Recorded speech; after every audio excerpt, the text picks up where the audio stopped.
नमस्कार, मैं आर के पाल आप सभी दर्शकों का स्वागत करता हूं आपके अपने न्यूज़ चैनल शहर का दर्पण में। अब सभी खबरें विस्तार से। लखनऊ में आज सुरताल संगम की ओर से एक प्रेस कॉन्फ्रेंस का आयोजन किया गया, जिसमें मीडिया को संबोधित करते हुए सुरताल संगम के अध्यक्ष डॉक्टर जया श्रीवास्तव ने बताया कि 29 अगस्त को यानी कल सुरताल संगम का 13वां वार्षिक उत्सव लखनऊ के गोमती नगर में बड़े ही धूमधाम से मनाया जाएगा, जिसके मुख्य अतिथि देश के जाने माने गायक अनूप जलोटा मुख्य अतिथि के रूप में मौजूद होंगे। साथ ही कई अन्य गणमान्य लोग उपस्थित होंगे। साथ ही इस अवसर पर उनके नए भजन व संस्था की वेबसाइट की भी लॉन्चिंग होगी और साथ ही अखिल भारतीय स्तर पर हुई भजन गायन प्रतियोगिता का ग्रांड फिनाले और विशेष संगीत भी प्रस्तुत किया जाएगा। साथ ही उन्होंने कहा कि नवयुवक अपने परंपरा भूल गए हैं और वह भक्ति गानों से दूर होते जा रहे हैं, फिलहाल उन्हें ऐसा नहीं करना चाहिए। साथ उन्होंने ये भी कहा कि जब से वह इस तरह के कार्यक्रम और भक्ति गानों में ध्यान देने लगी है, उनकी जिंदगी का कुछ अलग ही अंदाज हो गया है। सुनाते हैं कुछ बातचीत के अंश डॉक्टर जया श्रीवास्तव।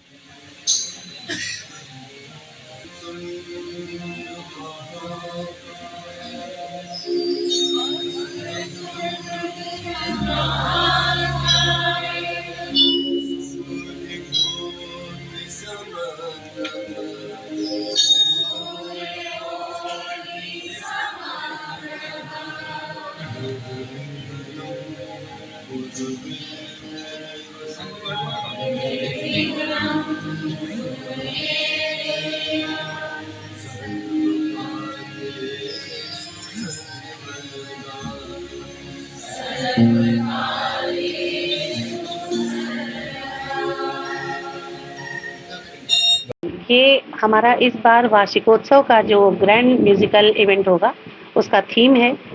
और कृष्ण कहो या राम आपको स्वयं बता रहा है कि अवध से लेकर ब्रज तक की यात्रा हमारा संगीत कर रहा है। इसमें हमने एक कार्यशाला करवाई है जिसमें हमने प्रभु श्री राम और श्री कृष्ण के कुछ भजनों को बहुत खूबसूरती से तैयार करवाया है, जिसमें नवोदित प्रतिभागियों ने बढ़ चढ़कर भाग लिया था और लगभग 40 प्रतिभागी कल मंच पर इन भजनों का प्रदर्शन करने वाले हैं। कृष्ण कहो या राम यानी कि ये भक्ति में हमारा कार्यक्रम, ये हमारा थीम भक्ति में क्यों हुआ है, इसके पीछे भी कारण है। और आपको जैसा कि मालूम है कि कल के हमारे कार्यक्रम में 29 अगस्त के कार्यक्रम में पद्मश्री भजन सम्राट अनूप जलोटा जी मुख्य अतिथि होने वाले हैं। जहां अनूप जलोटा जी की बात होती है वहां भजनों के अलावा किसी और बात को करने की इच्छा नहीं होती, इसलिए हमने इस पूरे कार्यक्रम को भक्तिमय किया है। इसमें छोटे छोटे चरणों में जो भी कार्यक्रम होगा उसमें आपको हर कार्यक्रम में भक्ति और हमारी संस्कृति की झलक लगातार मिलती रहेगी। ये कार्यक्रम संत गाडगे ऑडिटोरियम संगीत नाटक अकादमी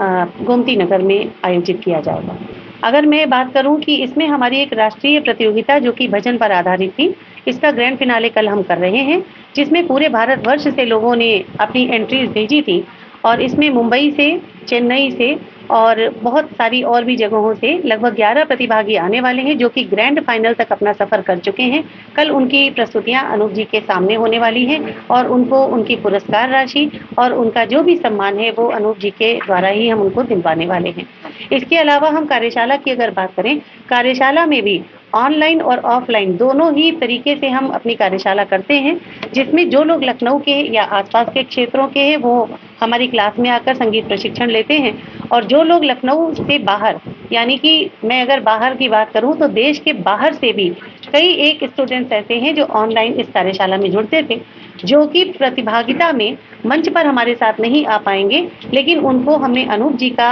हस्ताक्षरित सर्टिफिकेट यानी कि उनका प्रशस्ति पत्र उनको देने की पूरी व्यवस्था की है और बाकी हमारे सभी प्रतिभागियों के लिए अनूप जी का सम्मान मंच पर ही होना है।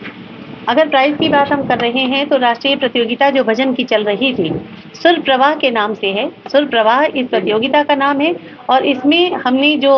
पुरस्कार राशि रखी थी वो बाल वर्ग, युवा वर्ग और वरिष्ठ वर्ग तीनों के लिए अलग अलग है। बाल वर्ग, युवा वर्ग और वरिष्ठ वर्ग, इसमें जो प्रथम पुरस्कार विजेता होंगे इन तीनों ही लोगों को 31,100 रुपए का चेक कल हमारी ओर से अनूप जी के द्वारा यानी अनूप जी के हाथों से हमारी संस्था के द्वारा दिलवाया जाएगा, जिसका भुगतान हम उन्हें जल्दी ही करने वाले हैं। द्वितीय पुरस्कार की बात करें तो तीनों ही आयु वर्ग में द्वितीय पुरस्कार पाने वाले तीनों ही लोगों को 21,100 रुपए की पुरस्कार राशि, उनका स्मृति चिन्ह, उनका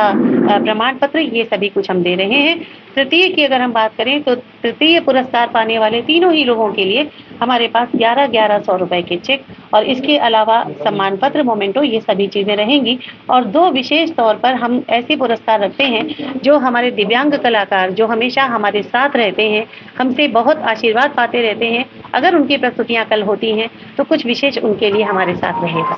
मत होइए कंफ्यूज, देखते रहिए शहर का दर्पण न्यूज़, क्योंकि खबरों की नब्ज़ पहचानते हैं हम। फिर अगले बुलेटिन में मुलाकात होगी, तब तक के लिए नमस्कार।